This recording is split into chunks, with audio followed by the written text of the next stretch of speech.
नमस्कार दोस्तों। आज के करंट अफेयर में आपका फिर से स्वागत है। आई होप आप सभी लोग अच्छे होंगे और लगातार अपनी पढ़ाई कर रहे होंगे।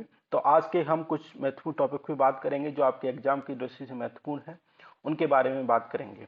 सबसे पहले अगर आपको टेलीग्राम से जुड़ना है तो डिस्क्रिप्शन में लिंक है, उसके माध्यम से आप टेलीग्राम से जुड़ सकते हैं ताकि आपको इस डिस्कशन के पीडीएफ मिल जाए आप उसका प्रॉपर रिविजन कर पाएं। तो आइए स्टार्ट करते हैं पहला लेक्चर।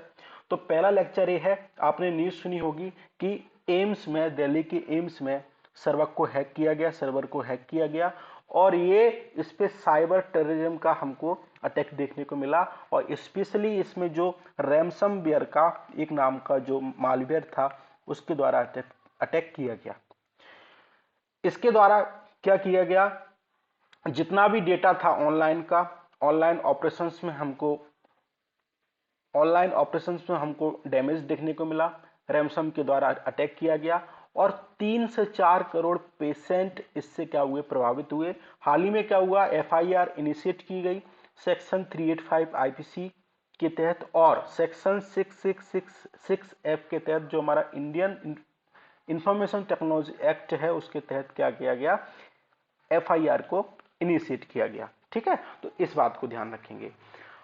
हैकर के संबंध में संभावना यह जताई जा रही है कि चाइना और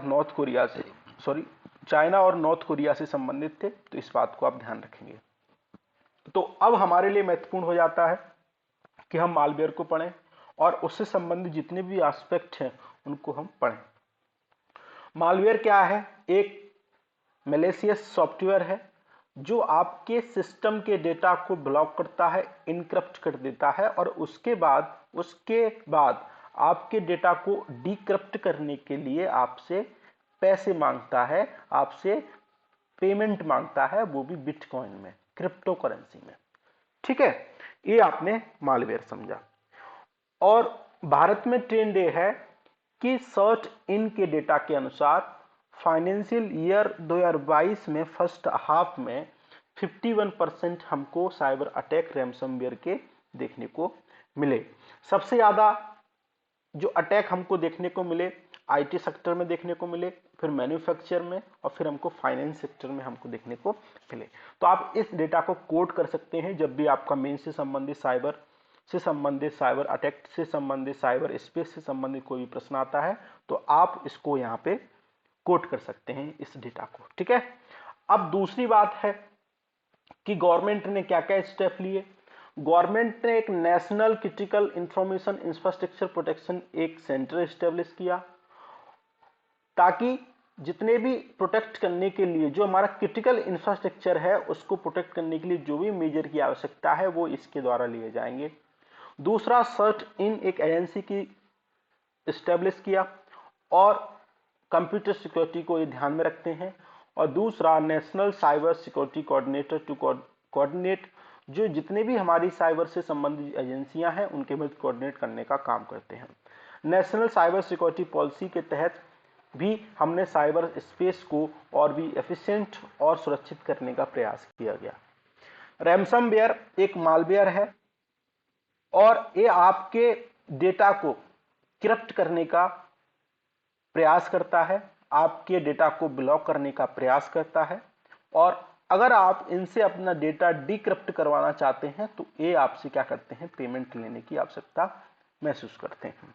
अगर आप इनको पेमेंट दे देंगे तो आपके डेटा को दोबारा वापस आपको दे देंगे।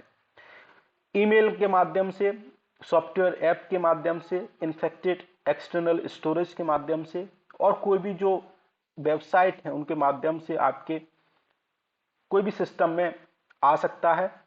वर्क इस प्रकार से करता है, ठीक है, यूजर यूआरएल के माध्यम से, फाइल अटैच के माध्यम से आपके अंदर आ सकता है, मतलब आपके सिस्टम के अंदर आ सकता है। इसको प्रिवेंट करने का तरीका यह है कि आप अनवेरिफाइड लिंक को ना ओपन करें, यूएसबी को नेवर, जिससे आप फेमिलियर नहीं है उसको ना यूज करें। दूसरा, जो भी आपकी साइट है जो ट्रस्टेड नहीं है उसके संबंध में आप उसको सर्च ना करें। अपने ऑपरेटिंग सिस्टम को हमेशा अपडेट रखें और हार्ड ड्राइव को हमेशा बैकअप के रूप में अपने डेटा को स्टोर करके रखें। अब ट्राई ने कहा था कि आप अपने एक वाइट लिस्टिंग लेके चलो। वाइट लिस्टिंग का मतलब है कि आप इसमें वो सब जितने भी सेफ ईमेल है, फोन नंबर है, इसमें स्टोर होना चाहिए और इन्हीं का यूज करते रहो ताकि आप इनसे फैमिलियर हो और इनके द्वारा आपके खिलाफ कोई भी साइबर अटैक नहीं किया सकता। ठीक है, तो आप वाइट लिस्टिंग भी याद रखिएगा, हमने पिछली बार कई बार डिस्कस किया है। ये दुनिया विश्व में इतने सारे साइबर अटैक हुए हैं तो आप इस डेटा को कोड कर सकते हैं रैनसमवेयर के द्वारा। इंडोनेशिया भी शामिल है उसमें, भारत भी शामिल है, Andhra Pradesh police department, China है सेकेंडरी स्कूल और यूनिवर्सिटी में, रसिया, यूके, फ्रांस, यूएसए। तो इसके द्वारा हमको जो इन्होंने डेटा क्रिप्ट किया था उसको डिक्रिप्ट करने के लिए 38,000 डॉलर के आसपास इनने पैसा इन्हों से लिया है कि डेटा को डिक्रिप्ट कर दो। ठीक है, तो इस बात को ध्यान रखेंगे। दूसरा, टॉप 6 रैनसमवेयर अटैक इंडिया में देखने को मिले। तेलंगाना में हमको देखने को मिला, Andhra Pradesh power utility hack की गई। UHVBN रैनसमवेयर अटैक हमको देखने को मिला, कंप्यूटर सिस्टम पावर कंपनी को अटैक किया गया। WannaCry के द्वारा थर्ड रोस्ट हिट नेशन हमको देखने को मिला आफ्टर USA और फ्रांस के बाद, जिससे 2 लाख से अधिक कंप्यूटर को इंडियन बैंकिंग सिस्टम को अटैक किया गया। और मिराई बूटनेट नेटवर्क मालवेयर अटैक के द्वारा भी हमको अटैक किया गया और पेट्या के द्वारा भी हमको अटैक किया गया। तो ये प्रश्न यूपीएससी के द्वारा पूछा जा चुका है कि WannaCry, पेट्या और रैनसमवेयर क्या है। बस इतना प्रश्न था हाल ही चर्चा में, तो आपने बता देते कि ये क्या है, मालवेयर है। ठीक है, तो ऐसे ही प्रश्न यूपीएससी से पूछते हैं। यूपीएससी कभी इनकी टेक्नोलॉजी क्या होती है इसके डीप में नहीं जाता है, इस बात को आप ध्यान रखेंगे। दूसरा, कुछ बेसिक्स डेफिनेशंस हैं। वायरस आपको पता है normally are attach into email के माध्यम से अटैच रहते हैं। रैनसमवेयर हमने पढ़ लिया। स्पाईवेयर का मतलब है कि आपके पेज को ऐसा लगेगा कि फेक प्रोग्राम आप परचेज करने के माध्यम से आपको स्पाईवेयर आपको प्रभावित कर सकता है। स्पाईवेयर आपको क्या करेंगे, आपकी डिवाइस के साथ कम्युनिकेशन करेंगे, इंटरेक्शन करेंगे और आपके जितने भी प्रोग्राम हैं वो उसको मॉनिटर करने का प्रयास करेंगे। ट्रोजन में क्या होता है, स्पाइंग करते हैं, आपने पर्सनल डेटा को चोरी करने का प्रयास करते हैं, इवन आपकी जो कंप्यूटर है उसको क्रैश करने का भी प्रयास करते हैं। एडवेयर का मतलब है कि एड के माध्यम से आपके सिस्टम को अटैक करने का प्रयास किया जाता है। ठीक है, टाइप ऑफ मालवेयर जैसे वॉर्म होता है, मालवेयर डिटेक्शन या रिपेयर होता है, रैनसमवेयर हो गया, रूट किट हो गया, वायरस हो गया, एडवेयर हो गया, स्पाईवेयर हो गया। ठीक है, तो इसको याद रखेंगे आप। डिजिटल, अभी सरकार ने क्या किया है, इससे पहले आरबीआई ने सेंट्रल बैंक डिजिटल करेंसी को पायलट प्रोजेक्ट के रूप में लॉन्च किया, तो इसके काफी अच्छे परिणाम रिजल्ट हमको देखने को मिले। तो सरकार आपको इसको 1 दिसंबर से लॉन्च करने का प्रयास कर रही है।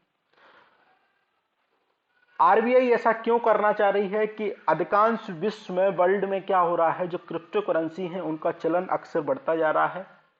और अगर क्रिप्टो करेंसी का चलन बढ़ रहा है, उनका जो चलन बढ़ रहा है, तो जो भारतीय मुद्रा है उन पर भी हमको देखने को कहीं ना कहीं नेगेटिव इम्पैक्ट देखने को मिल सकता है।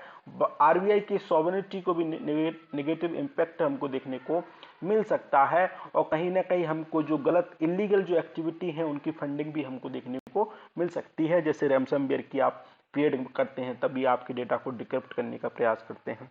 तो आरबीआई ने कहा कि हम पीछे क्यों रहें, हमने भी एक सेंट्रल बैंक डिजिटल करेंसी लेके आएंगे और हम उसको रेगुलेट करेंगे। ठीक है, तो लीगल टेंडर, आरबीआई ने एक सेंट्रल बैंक डिजिटल करेंसी तो लेके आ रहे हैं, लेकिन वो लीगल टेंडर की तरह काम करेंगे। जैसे वर्तमान का जो हमारा ट्रेडिशनल जो रुपया है उसके अनुसार ही काम करेगा, ये फिएट करेंसी के अनुसार काम करेगा। ये आप रुपया को और इसको आपस में एक्सचेंज कर सकते हैं, और लेकिन इसकी वैल्यू और रुपया की वैल्यू में कोई अंतर नहीं होगा। ये क्या होगा, डिफरेंट फॉर्म का होगा, लेकिन इसकी जो वैल्यू होगी रुपए की समान होगी और आरबीआई इसकी जिम्मेदारी लेगा। ठीक है, इस बात को ध्यान रखेंगे। अब 2 करेंसी हमेशा चर्चा में रहती है, एक डिजिटल करेंसी, एक crypto currency. Digital currency centralize होती है, इसको वेरिफिकेशन की आवश्यकता रहती है, नॉन ट्रांसपेरेंट होती है। क्यों? क्योंकि इसको एक कोई बैंक जैसे सेंट्रल बैंक इसको रेगुलेट करने का प्रयास करते हैं सेंट्रल बैंक के द्वारा। और जितने भी ट्रांजैक्शन होते हैं वो हमको स्टेट में के द्वारा देखने को मिल सकते हैं। लेकिन क्रिप्टो करेंसी क्या होती है, डिसेंट्रलाइज होती है, इसमें पार्शियली एनोनिमिटी होती है, ट्रांसपेरेंट होती है, नो इसमें कोई रेगुलेटरी बॉडी नहीं होती है। ठीक है, ओनली फ्यू स्टेट ऐसे हैं जिनके द्वारा कोई भी क्रिप्टो करेंसी के द्वारा कोई भी मतलब कि विश्व में ऐसी कुछ कंट्रियां हैं जिनने क्रिप्टो करेंसी को रेगुलेट करने का प्रयास किया है और उन्होंने अपनी कुछ क्रिप्टो करेंसी लेके आए हैं। ठीक है, तो हमने क्रिप्टो करेंसी को कई बार पढ़ा है, अगर इन फ्यूचर चर्चा में आती है तो हम इसको फिर से पढ़ेंगे। ठीक है, इस बात को ध्यान रखेंगे। प्रधानमंत्री जी ने 2022 मतलब कि बजट में कहा था कि 22-23 में हम एक डिजिटल करेंसी लेके आएंगे, तो अब क्या हो रहा है, उसको लॉन्च करने का प्रयास किया जा रहा है। ठीक है, अब इसके एग्जाम्पल क्या क्या है कि अगर आप risk of new form of private money creation के माध्यम से आप इसको कम कर पाएंगे।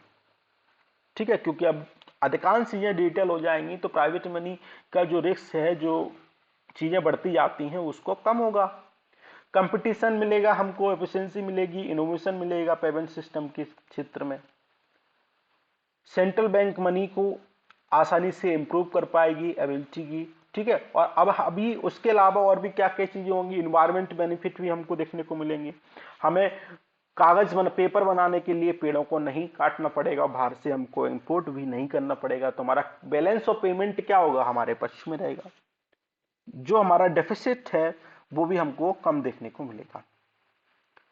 और फ्यूचर में जो डिजिटल इकोनॉमी की बात की जाती है, तो हम फ्यूचर में इस प्रकार की आवश्यकताओं की भी पूर्ति कर पाएंगे, और जो कैश है उसमें हमें डिक्लाइन देखने को मिलेगा। ठीक है, तो अगर कैश जितना कम होगा तो जो पेमेंट सिस्टम है उसमें ट्रांसपेरेंसी आएगी तो भ्रष्टाचार को कहीं ना कहीं हम कम कर पाएंगे, क्रॉस बॉर्डर पेमेंट हम आसानी से कर पाएंगे। ठीक है, रेजिलिएंट पेमेंट लैंडस्केप जो सपोर्टिंग सिस्टम है उसको आसानी से हम बढ़ा पाएंगे। तो ये सारे, इसके अलावा और भी इंपॉर्टेंट चीजें हो सकती हैं। और दूसरी बात है, जो क्रिप्टो करेंसी का चलन बढ़ रहा है उस पर भी हम लगाम लगा पाएंगे। ठीक है, तो इस बात को ध्यान रखेंगे। ग्लोबल एग्जाम्पल क्या है, नाइजीरिया ने एक नई अपनी डिजिटल करेंसी लॉन्च की है, ई नाइरिया। बहामियन ने सेंड डॉलर लॉन्च किया है। ठीक है, इसके अलावा बहुत सारी कंट्री हैं जिन्होंने इस प्रकार की क्रिप्टो करेंसी, अपनी डिजिटल करेंसी को लॉन्च करने का प्रयास किया है। ठीक है, ज़ॉम्बी वायरस चर्चा में है, आपने फिल्म देखी होगी ज़ॉम्बी। भगवान ना करे अगर ये फैल जाए तो आप पूरी दुनिया ज़ॉम्बी बन जाएगी। ठीक है, काफी खतरनाक वायरस है, इसको साइंटिस्ट ने डिस्कवर किया है। इकोटिया जो रूस का जो क्षेत्र है वहां पे हमको देखने को मिलता है। साइबेरिया रीजन में हमको देखने को मिला है, 48,500 ईयर पुराना है, और ये पेंडोरा वायरस एडोमा फैमिली से हमको देखने को मिलता है। तो इसको कभी कभी पेंडोरा वायरस एडोमा भी हम बोल देते हैं। ठीक है, इसको इकोटिया रसिया से खोजा गया है, इकेची एलस से। इस बात को जो लेख है यहां से हमको, ये वाली लेख आप देख पा रहे हैं, यहां में इसको साइंटिस्ट ने खोजा है। ठीक है, ये आपको इधर देखने को मिलेगा चुकोटा, इकोटिया, और यहीं पे आपको इकोटिया में आपको देखने को मिलेगा ये ज़ॉम्बी वायरस, यहाँ पे हमको देखने को मिला है, 48,000 साल पुराना है। इस बात को आप ध्यान रखेंगे। ठीक है, इधर आपको रेंगल आइलैंड आपको देखने को मिलेगा, न्यू साइबेरियन आइलैंड आपको इधर देखने को मिलेगा। ठीक है, तो आप रिस्पेक्टिव लोकेशन याद रखिएगा। आपको इधर आपको ईस्ट साइबेरियन सी आपको देखने को मिलेगा, इधर आपको चुस्की सी देखने को मिलेगा, इधर आपको बेरिंग सी आपको देखने को मिलेगा। ठीक है, तो आप रिस्पेक्टिव लोकेशन, इधर आपको सी ऑफ अकोटक्स आपको देखने को मिलेगा। तो ये सारे चीजें हैं, तो आप इसको रिस्पेक्टिव लोकेशन याद रखिएगा, यहाँ से प्रश्न आपको पूछा जा सकता है। तो ये वाला रीजन है इकोटिया, तो इस बात को ध्यान रखेंगे। पहले यूएसएसआर हुआ करता था 1989 में, उसके बाद क्या हुआ, ब्रिटेन हुआ, तो इसमें अब बहुत सारे स्टेट हमको बनते हुए दिख गए हैं। ठीक है, तो इस बात को आप ध्यान रखेंगे, इस क्षेत्र में हमने नया ज़ॉम्बी वायरस खोजा है। दूसरा एक न्यूज और है, इनकोवैक वैक्सीन जो नेजल के द्वारा आपके अंदर जाएगी, उसको director control general of India ने इसको अप्रूवल दे दिया है। और ये वाली जो वैक्सीन है अडीनो वायरस से बनी है, जिस प्रकार से कोविशील्ड बनी है चिंपांजी वायरस से, उसी प्रकार के वायरस से एडिनो वायरस से इस प्रकार की वैक्सीन को बनाया गया है जिसको नाम है इनकोवैक। ठीक है, इस बात को ध्यान रखेंगे। भारत सरकार का सुरक्षा प्रोग्राम है कोविड सुरक्षा प्रोग्राम, डिपार्टमेंट ऑफ बायोटेक्नोलॉजी के द्वारा। ये पार्शियली फाइनेंस करते हैं डेवलपमेंट के लिए और क्लिनिकल ट्रायल के लिए। इसी के द्वारा हमने इस वैक्सीन को डेवलप किया गया है। इसको मैन्युफैक्चरिंग किया गया है भारत बायोटेक के द्वारा, इस बात को ध्यान रखेंगे। और सीरम इंस्टीट्यूट ऑफ इंडिया ने कोवैक्सीन को मैन्युफैक्चरिंग किया है। ये दोनों बातें, सीरम इंस्टीट्यूट ऑफ इंडिया ने जो कोवैक्सीन वैक्सीन है उसको इनएक्टिवेटेड कोविड वायरस के द्वारा बनी है और कोविशील्ड एडिनो वायरस के द्वारा बनी है। जो हमारा जो भी कोल्ड से संबंधित वायरस है, चिंपांजी से आता है, उसको एडिनो वायरस बोलते हैं। इस बात को ध्यान रखेंगे। ठीक है, विश्व ये इनकोवैक क्या है, वर्ल्ड की फर्स्ट इंट्रानेशनल वैक्सीन है जिसको इमरजेंसी यूज में भारत सरकार ने पहले यूज किया था, लेकिन अब drug control general of India ने इसको अप्रूव कर दिया है। भारत बायोटेक ने इसका निर्माण किया है। ठीक है, क्लियर। चिंपांजी से हम एडिनो वायरस लेते हैं और इसको एटीन्यूटेट करते हैं वायरल वेक्टर के साथ। BB154 के द्वारा हमको इसके जीन सीक्वेंसिंग करते हैं, स्टेबलाइज करते हैं स्पाइक प्रोटीन के साथ। ये वैक्सीन आपको इस प्रकार के आपको स्पाइक प्रोटीन देखने को मिलेंगे। फिर बाद में ये वाली वैक्सीन आपकी बॉडी में नेजल के द्वारा इंजेक्ट कर दी जाती है और आप कोविड से सुरक्षा प्राप्त कर सकते हैं। ठीक है, इस बात को आप ध्यान रखेंगे।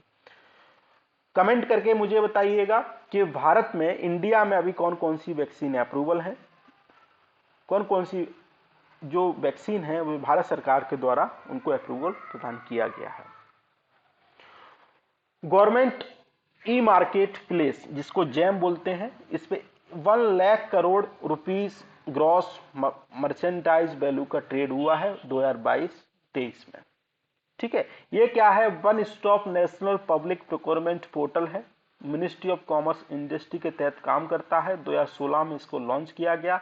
इसके द्वारा जितने भी गवर्नमेंट के डिपार्टमेंट हैं, ऑर्गेनाइजेशन हैं, पीएसयूज हैं, कोऑपरेटिव सोसाइटीज हैं, उनके आपस में प्रोक्योरमेंट किया जाता है और इसके द्वारा हम ट्रांसपेरेंट प्रोक्योरमेंट करते हैं ताकि पेपरलेस हो, कैशलेस हो, कॉन्टेक्टलेस हो और देश में जो भी मतलब कि भ्रष्टाचार है, करप्शन है, उसकी संभावनाएं कम हो सकें। इसको मैनेज किया जाता है government e market place purpose vehicle के द्वारा, जिसको 100% गवर्नमेंट के द्वारा ऑन किया जाता है सेक्शन 8 कंपनी के तहत, जो कंपनी का एक्ट है उसके तहत। ठीक है, की फीचर क्या है, एंड टू एंड सिस्टम है, रजिस्ट्रेशन ऑथेंटिकेशन किया जाता है पैन नंबर के द्वारा, MCA 21 के द्वारा, हाईली सिक्योर है, मल्टीपल प्रोक्योरमेंट ऑप्शन आपको देखने को मिलेंगे, कंप्लीट ऑडिट ट्रेल आपको देखने को मिलेगी, मल्टीपल पेमेंट ऑप्शन है, क्विक पेमेंट हो सकता है, मार्केट पेजेस आपको देखने को मिलेंगे, प्राइस कंपैरिजन आपको देखने को मिलेगा, नोटिफिकेशन देखने को मिलेगा, training and call centre support आपको देखने को मिलेगा। इतनी चीज आपको ध्यान रखना है। सिंपल आपको एक चीज ध्यान रखना है कि गवर्नमेंट के जितने भी डिपार्टमेंट है ऑनलाइन क्या है, ये प्रोक्योरमेंट पोर्टल है। अभी तक क्या हुआ है, GM 1.0 आया, 2.0 आया, जैम 3.0 की बात हो रही है। गवर्नमेंट ई कॉमर्स पोर्टल है जैम, नेशनल आउटरीच प्रोग्राम है। इसके द्वारा हम क्या करते हैं, गवर्नमेंट के जितने भी डिपार्टमेंट हैं उनके माध्यम से हम कैशलेस, पेपरलेस, ठीक है, प्रोक्योरमेंट करने का प्रयास करते हैं ताकि करप्शन में कमी हमको देखने को मिले। ठीक है, special map to access drought चर्चा में है। आईसी मतलब कि आई क्राइस्ट टेस्ट और इंडियन डेवलपमेंट बैंक ने दोनों ने मिलकर हाई रेजुलेशन का मैप फॉर्म किया है ताकि हम जो ड्राउट से संबंधित इंश्योरेंस क्लेम आते हैं लोगों को, उनको हम टैकल करने का प्रयास कर पाए। और ये साउथ एशिया से संबंधित है। 230 मिलियन हेक्टेयर को इसमें क्रॉप को एरिया को कवर किया गया है। आइस क्राइस्ट क्या है, non profit non political organization है, रिसर्च को बढ़ावा देता है डेवलपमेंट ड्राईलैंड एशिया एंड सब सहारा अफ्रीकन रीजन में। अब हमारे लिए महत्वपूर्ण हो जाता है कि हम एशियन डेवलपमेंट बैंक को पढ़ें। ये पॉवर्टी और जितना भी इनइक्वलिटीज हमको एशिया में देखने को मिलती है उनको कम करने का प्रयास करते हैं। इसका फॉर्मेशन 22 अगस्त 1966 को हमको देखने को मिला। क्रेडिट ए कंट्री को उपलब्ध कराते हैं, और जो मनीला फिलीपींस की जो कैपिटल है मनीला में हमको इसका हेडक्वार्टर हमको देखने को मिलता है। एशिया पैसिफिक है, इसमें 67 हमको कंट्री देखने को मिलेंगी। 48 कंट्री हमको रीजन मतलब कि साउथ एशिया से देखने को मिलेंगी। 19 कंट्री हमको अदर जो यूरोप हो गया, अमेरिका हो गया, वहां से हमको देखने को मिलेंगी। इस बात को ध्यान रखेंगे। दूसरा, petroleum and explosive safety organization चर्चा में है। इसने इसरो को एग्जेम्प्ट दिया है कि आप केमिकल को जो एक्सप्लोजिव जो भी मतलब की केमिकल है उसको आप हैंडल कर सकते हैं, उसको प्रायर आपको कंसेंट पेशों से लेने की आवश्यकता नहीं है, क्योंकि इसरो के पास एक्सपर्टी है, उसको हैंडल कर सकता है। तो हमारे लिए महत्वपूर्ण है पेशो को डिपार्टमेंट ऑफ एक्सप्लोजिव के तहत नाम से भी जाना जाता है। हेडक्वार्टर नागपुर में है। नोडल एजेंसी है हजार्ड सब्सटेंस और सर जो एक्सप्लोजिव जो भी कंप्रेस गैस हो गया, पेट्रोलियम हो गया, उनको रेगुलेट करने का प्रयास करते हैं। एक्सप्लोजिव एक्ट 1884, पेट्रोलियम एक्ट 1934 और अदर रिलेटेड जो हमको रूल देखने को मिलते हैं उसको रेगुलेट करने का प्रयास करते हैं। Department of promotion of industry, internal trade, ministry of commerce and industry के तहत ये काम करते हैं। ठीक है। दूसरा, एशिया पैसिफिक ब्रॉडकास्टिंग यूनियन चर्चा में है। 1964 में इसको स्टैब्लिश किया गया। Not for profit, non government, non political, professional association है। और टेलीविजन और रेडियो की ब्रॉडकास्टर के जितने भी कलेक्टिव इंटरेस्ट हैं उनके बारे में बात करते हैं। 250 मेंबर हैं 70 कंट्री से, इसमें भारत भी इसका सदस्य है। आपको मेंबर ये देखने को मिलेंगे, तो इसको एक बार ध्यान रखेंगे। ये मेंबर मैप आप याद रखेंगे, मैप आपको याद होगा तो आप इजीली मेंबर को ध्यान रख पाएंगे। दूसरा, WMO ने first state of global water resource 2021 report जारी की और इन्होंने कहा कि जो ग्लेशियर हैं वो मेल्ट हो रहे हैं, ग्लेशियर रन ऑफ इंक्रीज हो रहा है, जिससे हमारा क्या होगा, turning point, peak of water हमको देखने को मिल रहा है। उन्होंने कहा कि 2021 और 18 में हमको जितने भी डिजास्टर देखने को मिले वो 74% में ऑल नेचुरल डिजास्टर थे वाटर से संबंधित। 3.6% बिलियन पीपल हमको face inadequate access water का हमको देखने को मिला एटलीस्ट 1 मंथ पर ईयर में, और 2050 तक एक आंकड़ा 5 मिलियन तक पहुंच जाएगा। ठीक है। तो WMO ने इसको जारी किया है, तो WMO को पढ़ लेते हैं। World meteorological organization united nation की एजेंसी है। हेडक्वार्टर हमको जिनेवा में स्विट्जरलैंड में देखने को मिलेगा। और जितने भी इसका फॉर्मेशन हुआ 23 मार्च 1950 को, status of world climate green house gas bulletin भी इसके द्वारा जारी किया जाता है। ठीक है, इस बात को ध्यान रखेंगे। दूसरा, मीजल चर्चा में है, क्योंकि इसके कुछ केसेस हमको 11 फेसेस केसेस हमको देखने को मिले हैं। तो मीजल क्या है, वायरस के द्वारा होता है। प्रैक्समा वायरस फैमिली के द्वारा होता है। ठीक है। कॉन्टैक्ट एयर के द्वारा भी फैल सकता है। रेस्पिरेटरी ट्रैक्ट होता है, देन आपकी सब पूरी बॉडी में स्प्रेड कर सकता है। ठीक है। ये ह्यूमन डिसीज है, अभी तक ये एनिमल में नहीं देखी गई है, इसलिए चर्चा में है। और इसको प्रोक्योर करने के लिए 2 डोज बच्चों को दिए जाते हैं। Measles vaccine, measles rubella vaccine, measles mumps rubella vaccine, measles mumps rubella varicella combination. और इसको नेशनल इम्यूनाइजेशन जो प्रोग्राम भारत सरकार का है उसके तहत इसको दिया जाता है।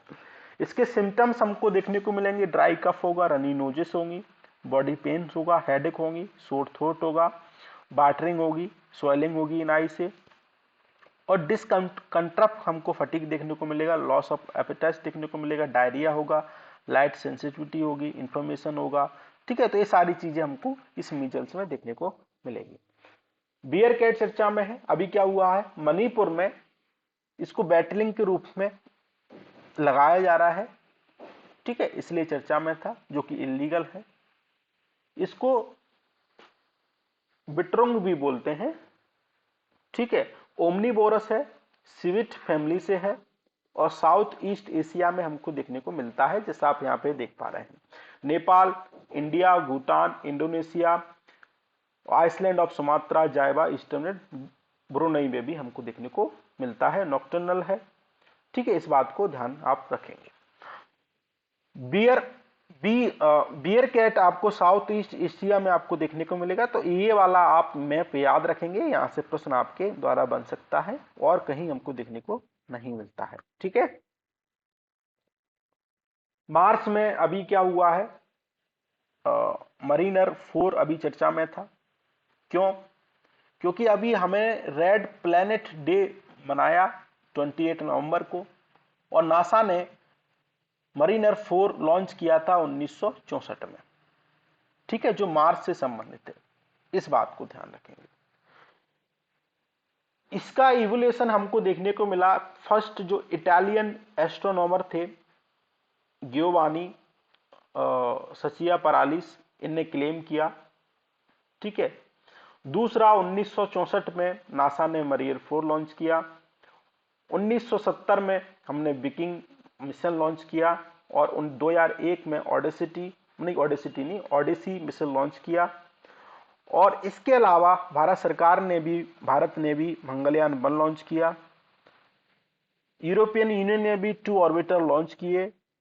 ठीक है, और यूएई ने होप मिशन लॉन्च किया, चाइना ने तियानवन 1 मिशन लॉन्च किया। तो इस बात को ध्यान रखेंगे। वीट की नई स्पीसी चर्चा में है, और इन्होंने कुछ जीन को आइडेंटिफाई किया है साइंटिस्टों, जिसका नाम है RST113। काफी ये क्या करता है, हाइट को रिड्यूस कर देता है, तो इसलिए इनका ये प्रचलन, मतलब कि ये चर्चा में था। क्यों चर्चा में था? तो इसके इंपोर्टेंस ये है क्योंकि ड्राई कंडीशन में हम डीपर सॉइल में इसको, मतलब कि इनको बीट को उगा सकते हैं, इनका प्रोडक्शन कर सकते हैं। ठीक है, क्लाइमेट चेंज के प्रति ये ऐसा हो सकता है। तो मतलब कि नेचुरली आप इस प्रकार से देख पाएंगे, लेकिन अगर जीन ए वाला होगा तो आपको इसकी हाइट हमको कम देखने को मिलेगी, काफी डार्क हमको देखने को मिलेगा। ठीक है, तो ये इस बात को ध्यान रखिएगा। दूसरा, शिवलेक आइलैंड जो रसिया का पार्ट है, शिवलेक आइलैंड नहीं, शिवलेक जो ज्वालामुखी है उसमें एरप्शन हमको देखने को मिला है, जो रसिया के कामचट का जो हमको प्रायद्वीप है वहां पे हमको देखने को मिलेगा। ये वाला आप एरिया देख पा रहे हैं, और इसमें इस प्रकार का एरप्शन हमको देखने को मिला है। ठीक है, ये वाला कामचट का क्या है, आपको पेनिनसुला आपको देखने को मिलेगा। ठीक है, तो इस बात को ध्यान रखेंगे। तो आज के डिस्कशन में इतना ही था। आई होप आपको डिस्कशन पसंद आया होगा। Thank you very much.